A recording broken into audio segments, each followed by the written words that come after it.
Welcome to the Amber Nectar podcast, discussing the things we think about Hull City AFC.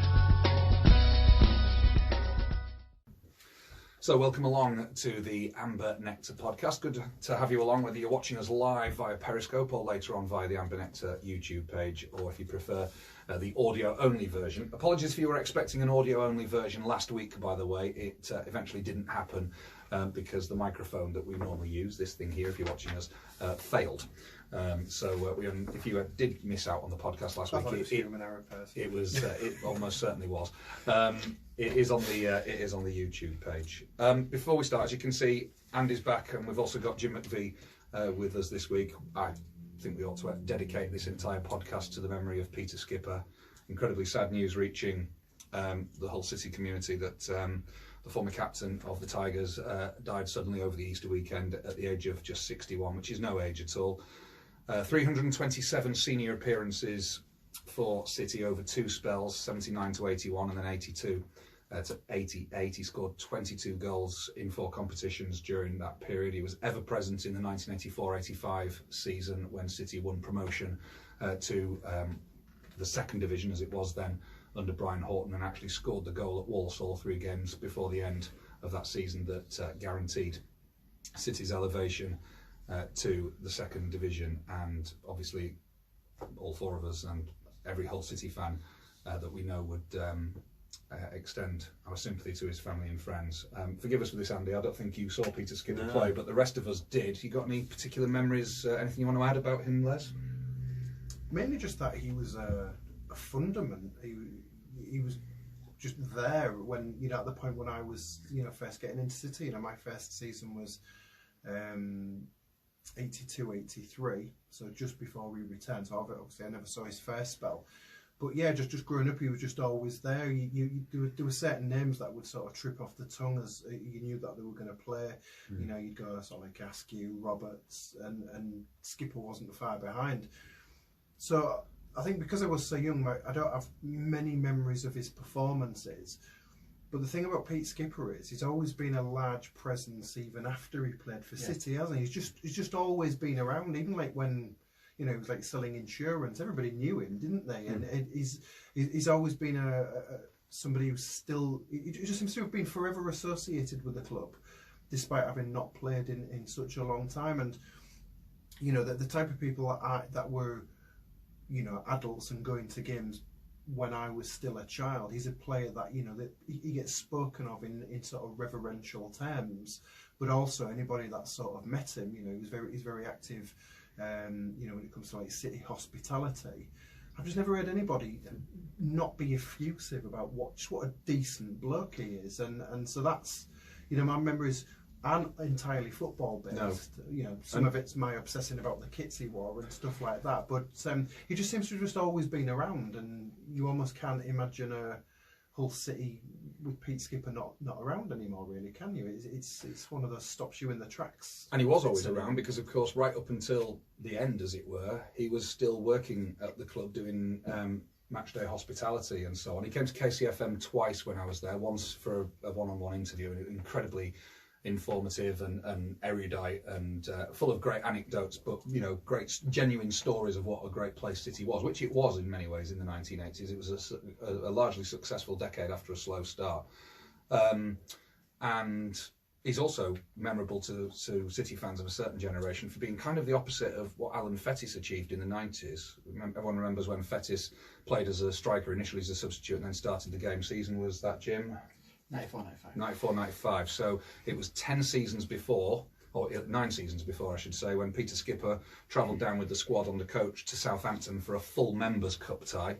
Children, look up the full Members' Cup. It was a proper competition against Southampton, who we'd not played in any form for a decade, and he was naturally expecting to take his place in the centre of defence, just like any other occasion. And Tony Norman, who never got injured, he famously did 5 years without missing a single league game, pulled a back muscle just by the very act of sitting on a coach for a few hours, couldn't play. There was no reserve goalkeeper in the party. There was no time to get Gavin Kelly, who was only 18 at the time, but the official reserve keeper down. to play the game. John Davis had retired. I think if it had not been a full Members' Cup tie, I think they probably would have made slightly more effort to try and get a goalkeeper down, but instead Brian Horton picked Peter Skipper to start the game in goal. And I would very much doubt that in the history of professional football in England, there has been an occasion where somebody who isn't a goalkeeper has started a game as a goalkeeper. I think Peter Skipper would probably be in the very last example of that in all 4 divisions, in all competitions involving those divisions.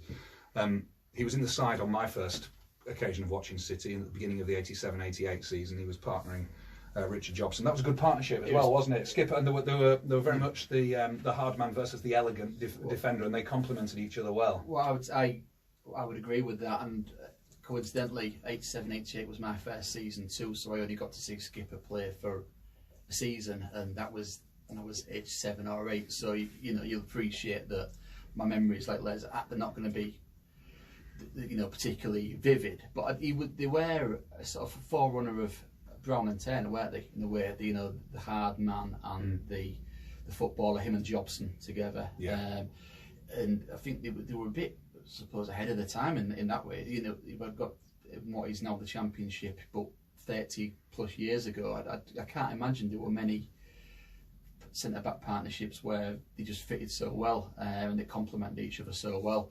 Going back to what Les was saying about him, Peter Skipper, in his foremost memories being about him just being involved with Hull City, I'd also like to add that he's had the time he spent with the ex-Tigers. He was very, very prevalent in that. He was the main man really for the ex-Tigers, always playing games for very good causes in the local area, always for charity. I saw a tweet from the father of Josh Feld today, the young lad who sadly died a few years ago, and he was so effusive in praising Peter Skipper for what he'd done for his son's charity. It's hard to relate to, but he didn't just come from non-league football. He came from pretty much county league football and played in the football league. I mean, that is really hard to comprehend now, isn't it? He was like Mark Greaves a decade later. He wasn't scouted. No. He ended up in non-league football and got to City kind of by accident. Played non-league, but he was literally playing county league football on crappy fields of Hull and the surrounding area on a Saturday and a Sunday. And it's probably just by total chance that he was playing for us, and he ended up playing in the second tier for us. And then when he left us, he joined Oldham, and it might sound like making the younger people say, "No, well, so what?" Joined Oldham, but Oldham were very good in the late 80s. And oddly enough, 2 years later, Richard Jobson did exactly the same. Yeah, he left. I mean, I do remember being disappointed. I mean, he was one of the first sort of disappointments I can remember as a young lad watching City, that he was replaced in essence by Steve Terry, who couldn't hold a candle to Pete Skipper, could he? But Steve Terry was the new signing, wasn't he? But he was shipped off out to Oldham to a better team because Steve Terry came in, and I thought it was such a shame, and it's a terrible shame that he's gone. And you used to see Pete Skipper, you used to see him in town, you used to see him, before and after games. He looked fit as a fiddle. Yeah. You see some ex-footballers and they look bloated and they're looking well, but he looks fit as a fiddle, and it's incredibly sad, absolutely shocking. Yeah, I thought it was fascinating that Laurie Dudfield was giving him a lot of praise on Facebook today, and you wouldn't think somebody from that generation would sort of be aware of him. Obviously, it's the ex-Tigers stuff, isn't it? But somebody who appeared to be genuinely touched by knowing the man who he came nowhere near playing with. I suppose there will be that automatic kinship in football, but that really comes down to friendship, doesn't it? It doesn't come to actual football. But it's just fascinating that a couple of generations on, and people are still mourning his loss and talking about what a giant of Hull City it was. Yeah, he made his debut for City in '79. Mike Smith sold him to Darlington 2 years later. He had only a year, 18 months there, and then when Don Robinson took over the club and brought in Colin Appleton. Colin Appleton had been in the North East because he got Billy Askew from the North East as well, brought Pete Skipper back to the club, and he stayed in the side until Eddie Gray took over in '88-89, and Steve Terry had joined, albeit it was Dennis Booth who signed Steve Terry. Oddly enough, Steve Terry didn't survive that much longer for that season because Neil Buckley was in the side for the second half of that season, but Skipper went off to Oldham early in that season, and that was that last of Peter Skipper in a Hull City shirt. One last thing I would say on the subject. It is obviously incredibly sad for the event itself. What makes it, I think, harder to take. Two things. Firstly, we've been, shall we say, fortunate that Hull City's heroes kind of tend to live a long time. You know, we are not used, unlike perhaps on some other clubs, to seeing our heroes go quite so young. We lost Bobby Doyle earlier this year, who was a hero to a lot of players, a lot of supporters. Sorry, although he didn't play for City for very long. And I suppose there was the example, obviously, 15 years ago of David Rocastle, who also didn't play for City for very long. So the fact that this is kind of something that we're not used to dealing with, which makes us fortunate, I suppose, as Hull City supporters. That's the first. I mean, yeah, that's the first thing. You only have to look at the fact that famous front five of 1966 are all still alive and kicking, for example, and they're all well into their 70s. Ken Houghton is 80 at the end of this year. There's one example. Yeah, there's only really been Les Mutry in the last few years. Yeah.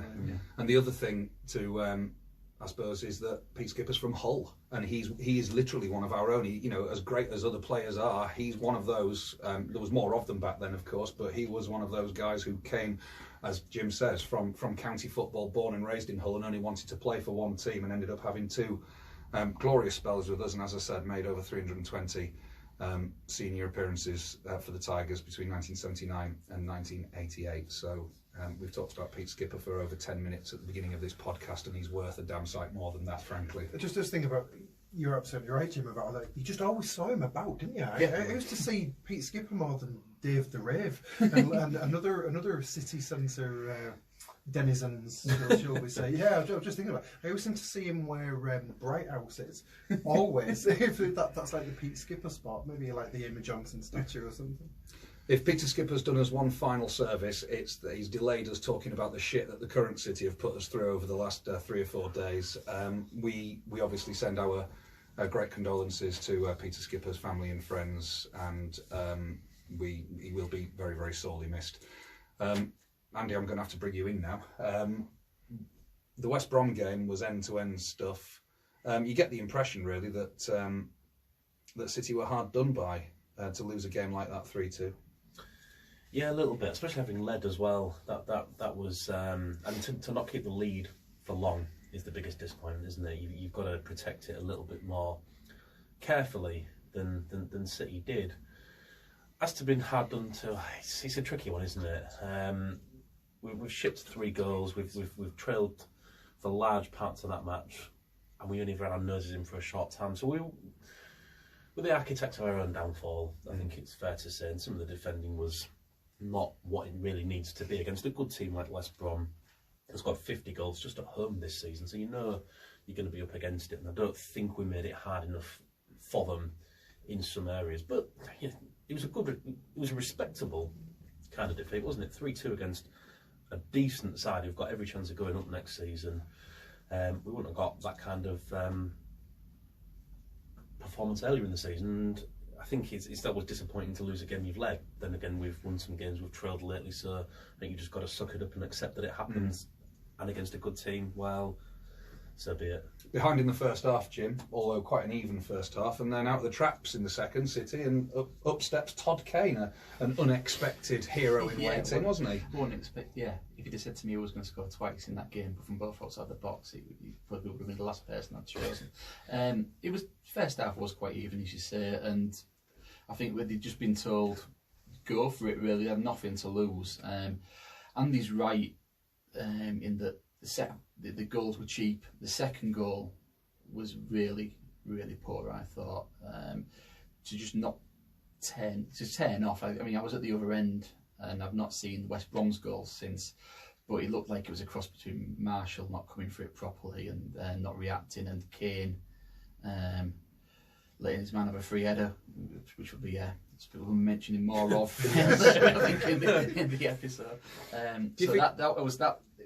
I don't mind losing to good teams, but make them work hard for it. Don't let them score poor goals they didn't have to do much for. For all that, West Brom would say Todd Kane's second goal was a poor goal from their point of view. Fluke? Yeah, I'm a big fan of Todd Kane being as far away from City's defence as possible. I don't entirely think he meant it. I think he was crossing for Campbell, but so what? I think he meant the first one. I thought their keeper perhaps should have done better, but it was a nice finish. But yeah, I agree there that the cheapness of the goals we conceded in the second half, and I would put some blame on Marshall for both of them. I thought there is a frustration attached to not being in the lead for very long, isn't there? It was only 2 or 3 minutes, wasn't it, before West Brom equalised? Yeah, when we were only 2-1, just silenced that meth with a drum, and then quickly he's pounding away again. when we were 2-1 up, we were 7th. At that point, we were 7th. I mean, look how things have changed. I But didn't know that. we were 7th in the table at the time we went 2-1 up. And, I don't know whether the other result, if we'd stayed 2-1 up, then the other results might still have changed and what have you, I don't know, but because it became irrelevant once West Brom equalised. But yeah, we were briefly 7th in the table. Remarkable, yeah. I mean, it was a fairly decent performance. I thought Bowen and Grzycki were both dangerous. There was some good performances on there.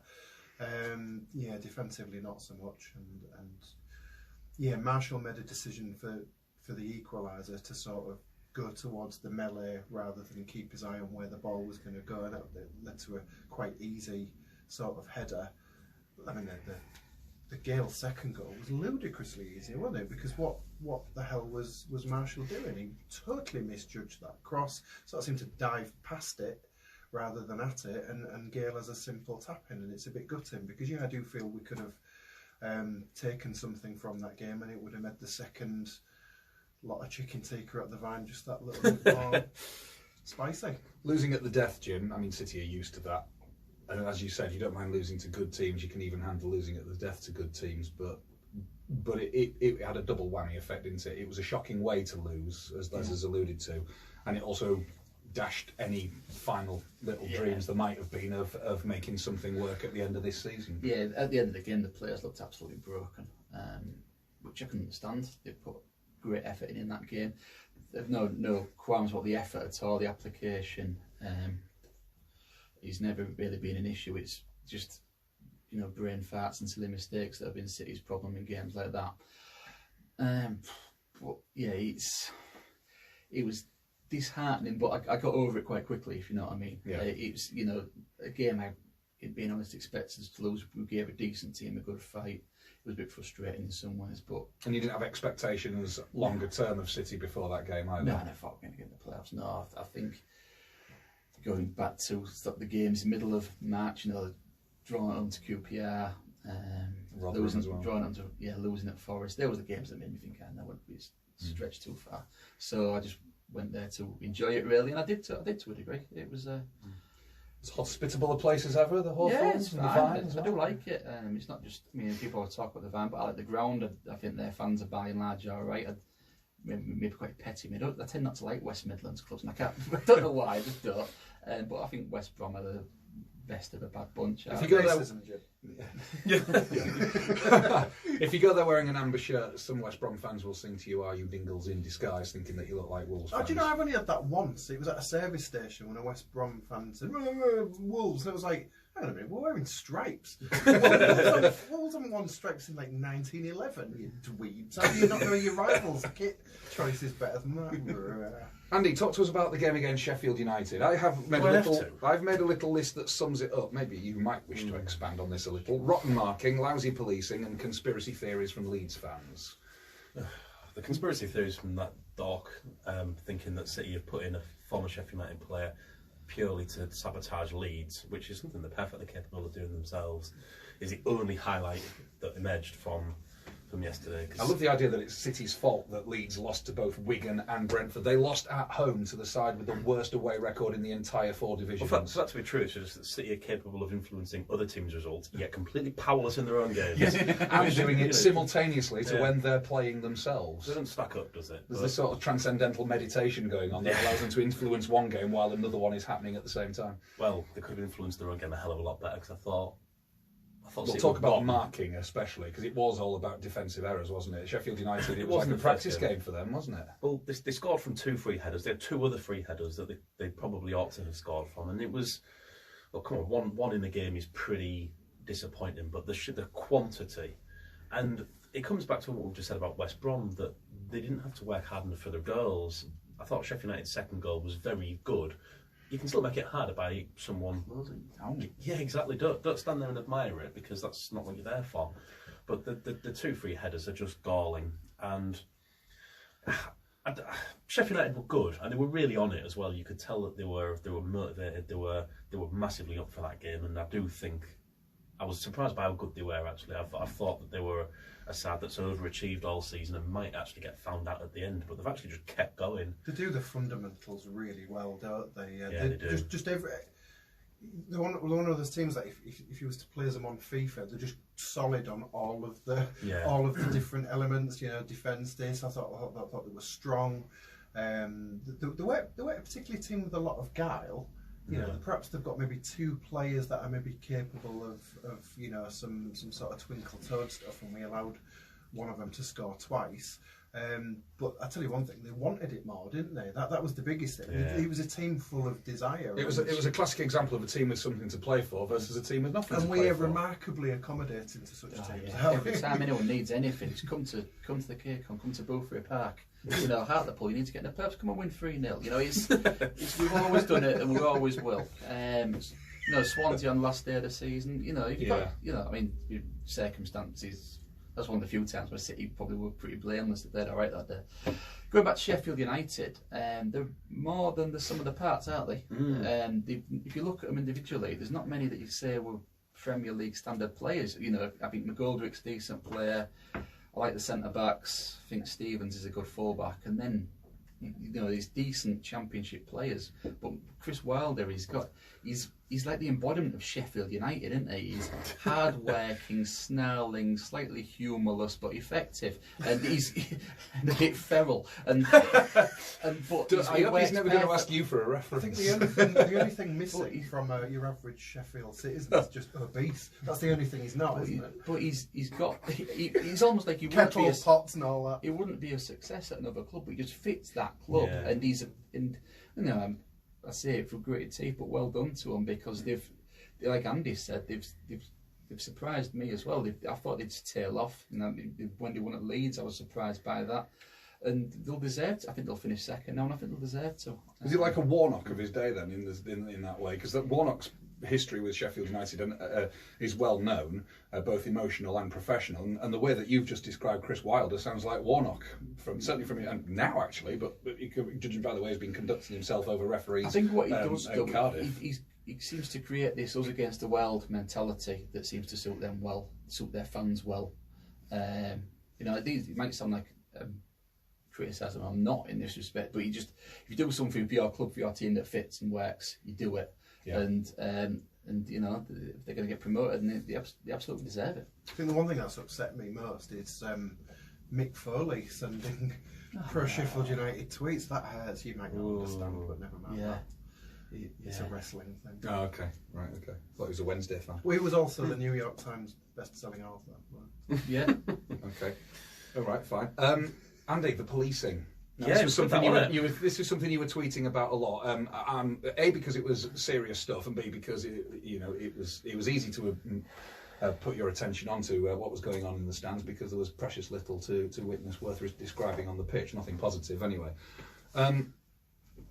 What just for those who weren't there, just describe in as unemotional a way as you can what exactly went on before you make your acerbic comments about why it happened. Well, I think there's been a lot of discussion about the fact that Sheffield United fans are going to be in the City end, and look, it does happen at football. We've all been in a home end before, haven't we? Les at Scunthorpe springs to mind. I haven't. Have you not? No. You're missing out. Sort of. Kind of. I didn't miss out on the tickets. Yeah. I got to stand with Scunthorpe fans, so you missed out. That's how it works. It was as soon as they scored their first goal, there was a couple went up. You could see quite a few relatively restrained celebrations in the West Stand, and I think one person in particular a bit more assertive in the North Stand, and then about half the North Stand rushed over to share their opinions with him, administer justice. But what got me most, I think he was booted out. But there was about 20 or so towards the right hand side of the East Stand, near to the away end. And when the second goal went in, they all then tried to move into the away end. It's sold out. You can't go in there. It's full. So I don't know quite what they were thinking of, and I don't know why the stewards entertained that. But they were stood there for absolutely ages while the police weren't interested. They just were more interested in filming City fans and generally being as impotent as possible. But then the stewards just said, "Oh, well, why don't you just go sit back down in the East Stand then?" And this was all right. And you can't imagine that this would have been tolerated 20 years ago, would it? You'd have had a serious... I can't imagine this would be tolerated at Brom. I was just going to say that. You're going to try and go in that stand behind the goal at Bramall Lane, you won't last 5 seconds, would you? No, you won't. If you got past the steward, you get your head kicked in. Unless you were quiet when your team scored, if they scored. I'll be quiet. There was a guy stood next to me in the East Stand. I'm pretty sure he was a Sheffield United fan. He left with about 10 minutes to go. To be fair, that's not necessarily an indication that he was a Sheffield United fan, but more of a City or a big pack. But I'm pretty sure he was a Sheffield United fan. But he sat there in complete silence, didn't get on anyone's nerves. And, you know, as much as I'm not keen on proximity to Sheffield people, and I think I can cope with that particular manifestation. Because you've done that yourself. I could even see it from my vantage point in the South Stand. There was a guy who got chucked out. He's in a white and yellow jacket, one day, and I just thought, and I've seen pictures of him. His picture in the National Daily Mail today. And he just looked like a right wanker, didn't he? To be fair, and, you know, if you are behind enemy lines, so to speak, you just sit on your hands, keep stunned, don't you? Maybe at the last minute or something. That picture was aesthetically improved when the whole Daily Mail pixelated everybody's faces, wasn't it? Because it was a gammony bunch. That's Excellent. You mentioned the police there. Of course, I think, as far as I know, the police aren't responsible for anything going on in the ground unless there is some kind of crime committed or a breach of the peace. So if those Sheffield United fans were behaving themselves, they won't get involved, and they don't get involved. They can't get involved because it's not a public order issue. It's the steward's job. It's the stewards can call on the police for assistance if they so wish. And I think it was the bunch of 15, 20, maybe even more in the East Stand who the stewards just let stay in there. That's the bit that worries me most, because City have said in the past when they've been playing the likes of Man United or Liverpool, away fans in the home end will be thrown out. But if it's no longer the club's policy to do that, well, then it's not going to be long. Everyone's going to know that Hull City is a ground you can quite happily go in as an away fan in the home end. Nothing will be done to you. You won't be chucked out. You won't wasted your ticket and your travel money. I know you can probably have a good celebrate as well if you score, because no one's going to do anything about it. It's also the way purchasing tickets at City is now is dead easy for an away fan to get in, because all you have to go is go into one of them machines, print it off, you know, put your card in. You have to prove who you are and just get a ticket, go in the North Stand, whichever stand you like. That's what that guy will have done. Yeah, he'll just turn up on the day on the off chance and got a ticket, gone in totally unchallenged, not had to show anyone any kind of identification, doesn't have to be on City's database. You know, will have no idea who bought those tickets, and you know, I suppose it's the equivalent of paying on the gate 20 years ago, but without a human being sort of eyeing you up. You know, so at least at Scunthorpe, some bloke said to me, "What's your postcode?" And I just went, "Well, I live in Hull," so and he just went, "No, go on then." But at least there was somebody who was trying to act as a human deterrent. You know, although his suspicions weren't raised by you saying "I live in Hull" at all, which just shows he was still quite thick. Yeah, like he was like the spotty kid who works everywhere in The Simpsons. He wasn't really, he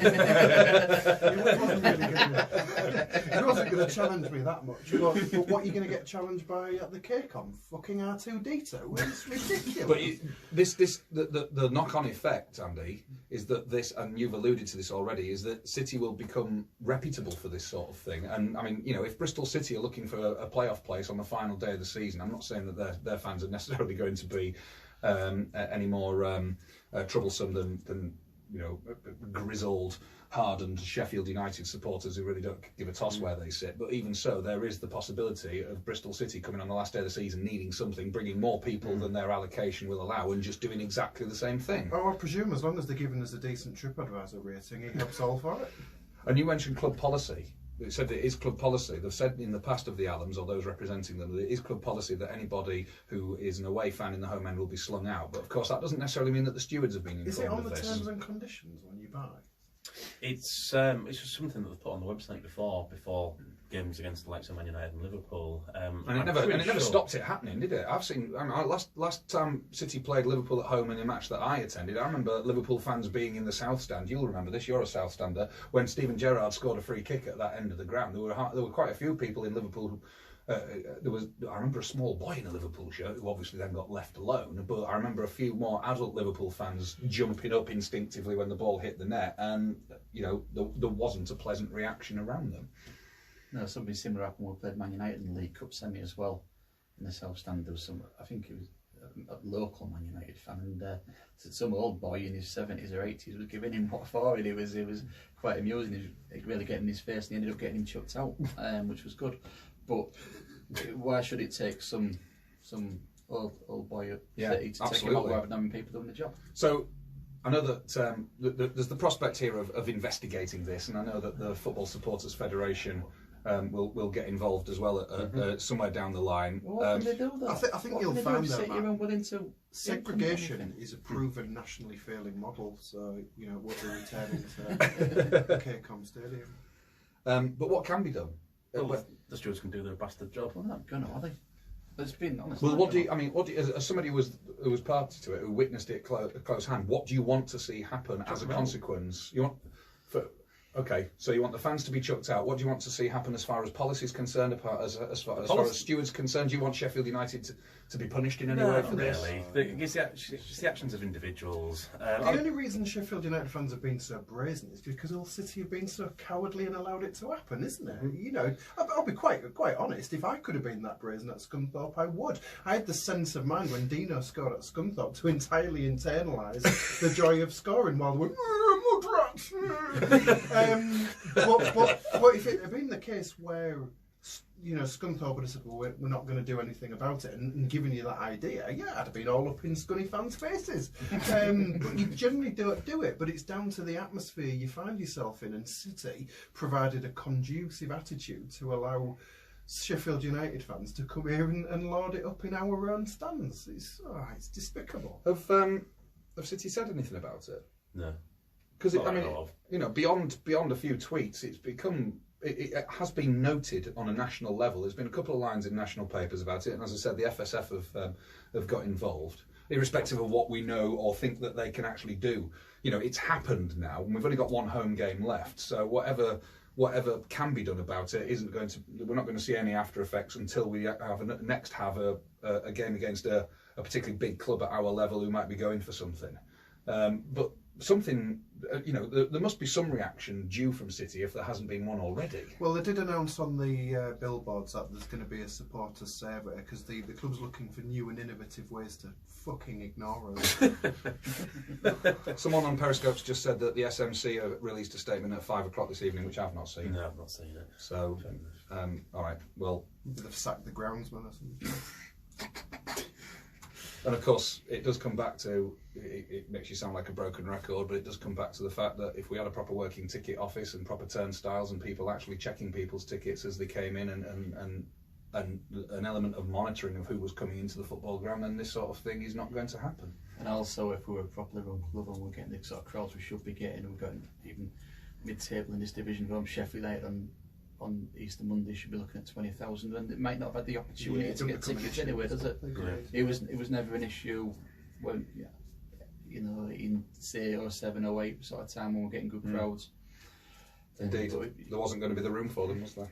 No. David Marshall's played his final game for us, Jim. What do you think of that? Not surprised. Can't get angry about it, funnily enough. Of all the players that have gone and or look like it to be going, this one sort of seems to make most sense. He's never really fitted in. I think he's performed adequately this season, but he's made a lot of mistakes as well. Probably more than you'd realise when you'd sort him up. We've let some bad goals in, especially since Christmas, and I don't know if that's since he's been told he's unlikely to get a new contract. Don't know if he had a bad game against Brentford away, QPR at home, Rotherham at home, didn't cover themselves in glory at West Brom. He'll be one of the highest earners. I'd love to get righteously indignant about City. I can't with this one. And yet, weirdly, he never seemed like a signing we needed to make. No. I would have always had McGregor over him last season, and Jakupovic before him. And I think although it didn't work out particularly well for him, I think Adkins was right to play Joe as long because to give him experience, he's going to be number one next season and B to piss Leeds fans off with a silly. Yeah. He has been hard to love, hasn't he, David Marshall? And yet, you can forgive footballers making mistakes, and goalkeepers need to be. You need to be able to forgive goalkeepers because they make more mistakes than any, and they tend to make mistakes that cost you football matches, or at least partially cost you football matches.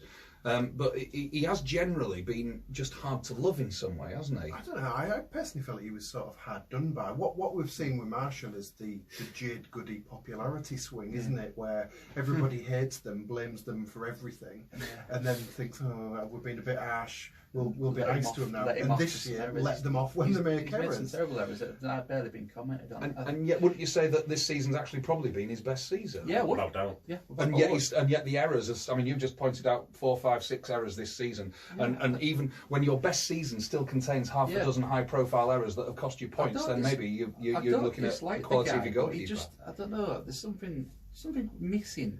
He never looks like he's enjoying playing for City. I mean, I'm not saying he should be going on with a beaming Nigel Atkins smile, but he doesn't look like he enjoys it. He's one of the senior pros, but he doesn't particularly act like that. I can't really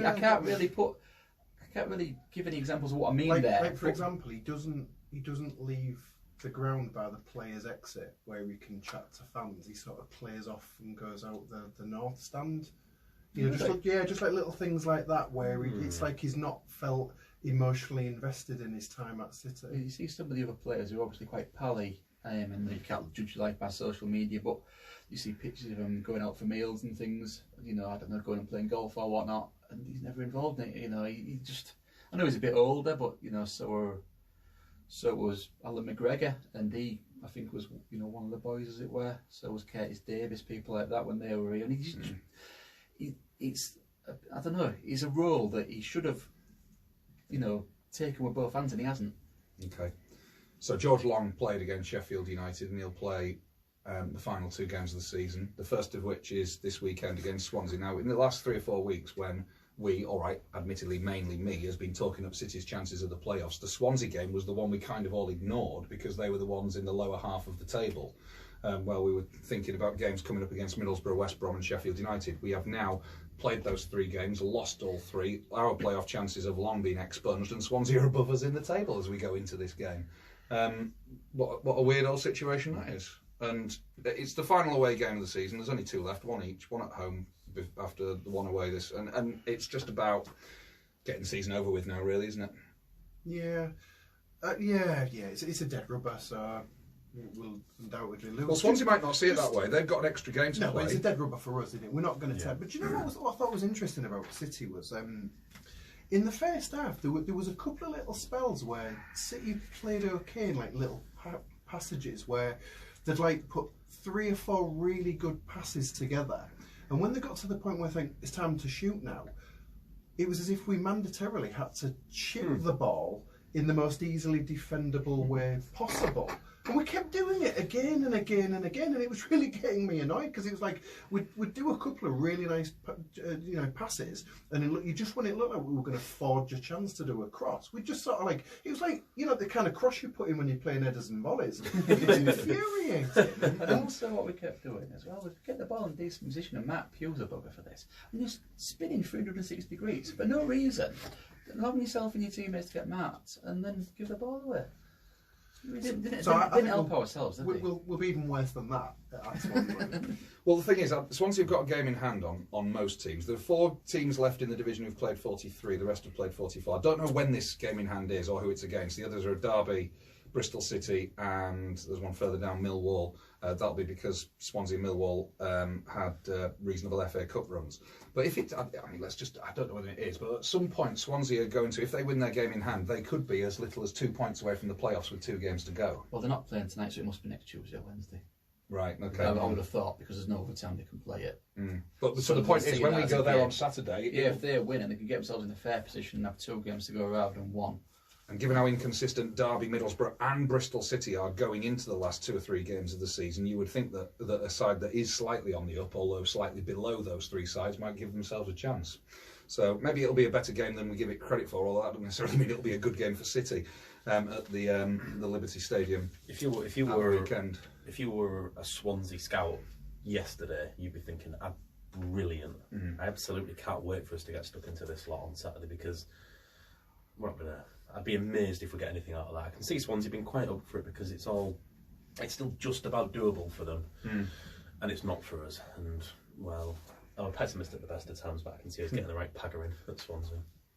Okay, well that's this weekend, and then the final game is it's a week on Sunday, isn't it, against Bristol City at home. Now the podcast next week will also be on Tuesday, and our special guest will be, he'll enjoy me saying this, the author, Richard Gardam, who has finally brought out his tome on Hull City's decade between the years 2000 and 2010. Huge decade, of course, for the club in so many ways.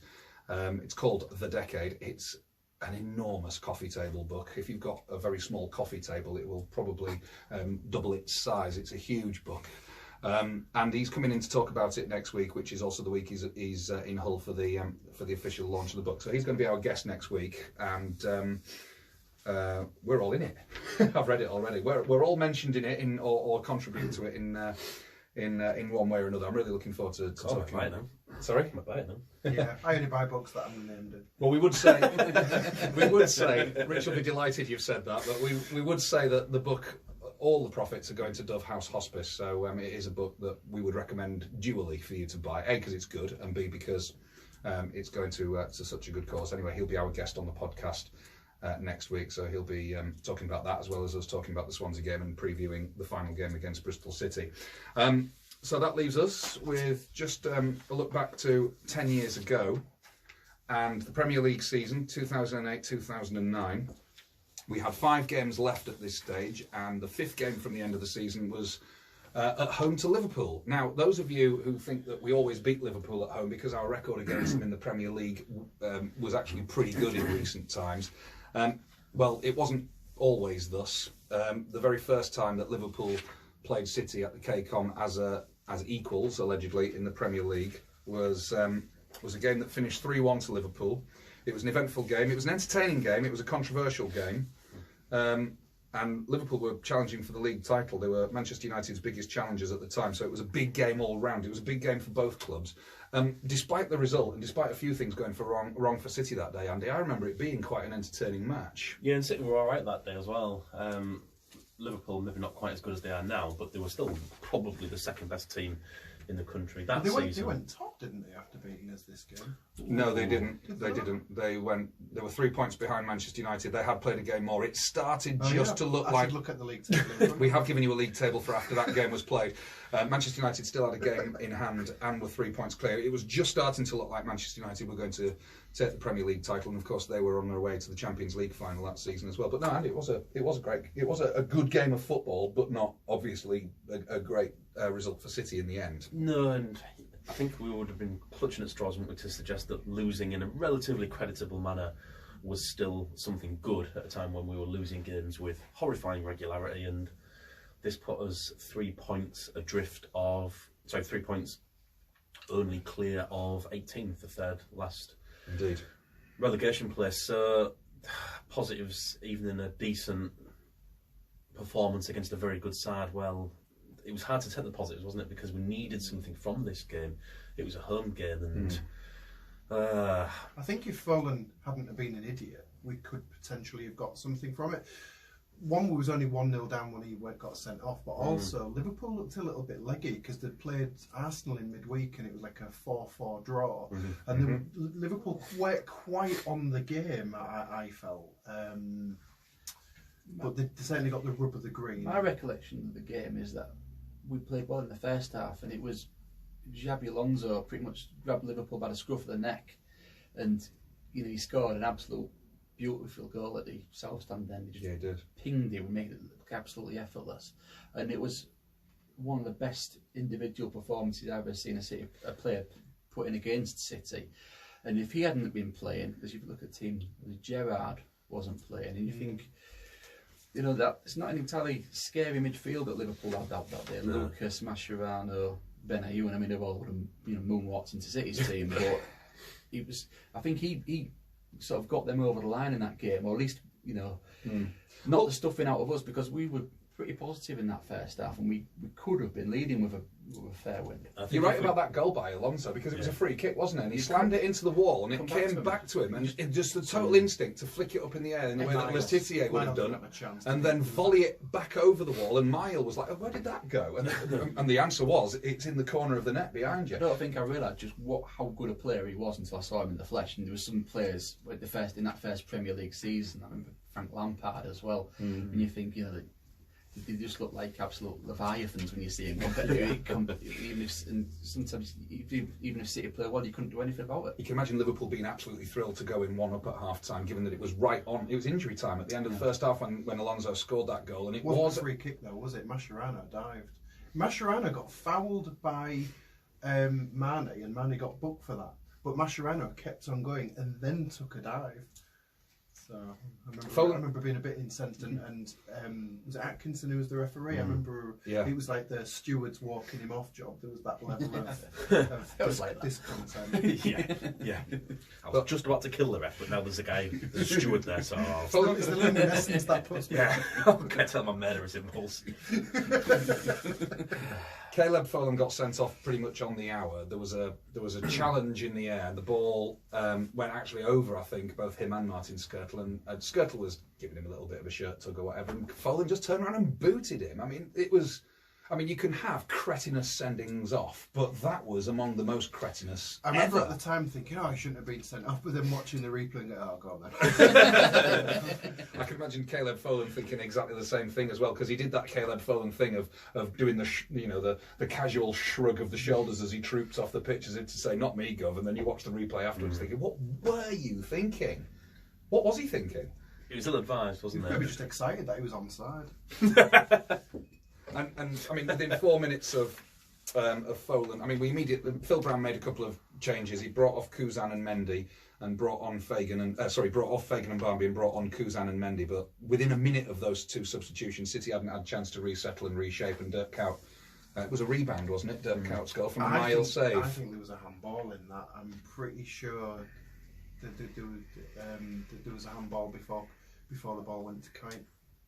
But City, as a 10-man City, Jim, made a fight of it. Giovanni scored from a cross by Mane, completely eluded Reina, and Giovanni had an empty goal to put the ball into. And this was City making a fight of it right up until the last minute of the game, really. They did. They played pretty well. They gave it a good go, and it was one of the better performances certainly around that time, because I remember we had some pretty tepid. I think we lost to Middlesbrough and Sunderland, hadn't we, previous few weeks, and unlosable games, we lost them. But we at least showed a bit of fight and a bit of sort of ingenuity in this game. But I don't recall, and bearing in mind this was a decade ago, I don't recall that we really were sort of peppering Reina's goal. No. And I think Liverpool always sort of had us at arm's length, especially with having 10 men. But it was spirited, I suppose, as the tabloids would say, and it might have at least given the players as individuals a bit of a confidence boost that they could hold their own to a degree with decent players. Because I think they could have taken an absolute pasting once they went down to 10 and then let the second goal in almost straight away. The heads could have dropped, but that didn't happen. Yeah, I remember thinking at that point, this could actually run away quite quickly. There's nearly half an hour to go. And yet, if it had finished 2-1, which up to the 89th minute, it looked like it could have done. It could have looked like a City put in a performance close to equaling what Liverpool were capable of that day, and people would have been much more congratulatory of City. But ultimately, 3-1 or 2-1, it didn't matter. City still lost the game. They did, but I'm not sure they could have done a lot more in the second half. They kept in a game they could easily have been miles out of. And of course, you only need a corner, don't you, or a deflection, or something to just go your way, and you can fluke a 2-2 draw.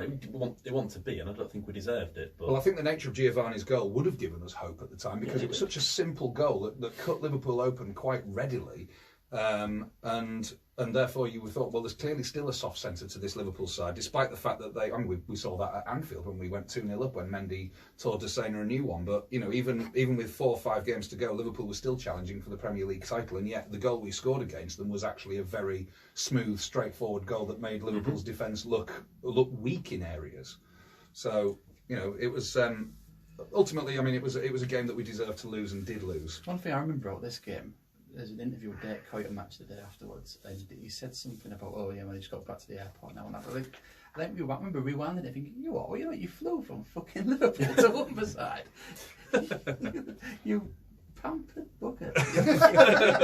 You really had to hold that back there, didn't you? Yeah, but honestly, you fly 2 hours, 2 hours drive away. I can't believe it. That sounded me granddad or something there, but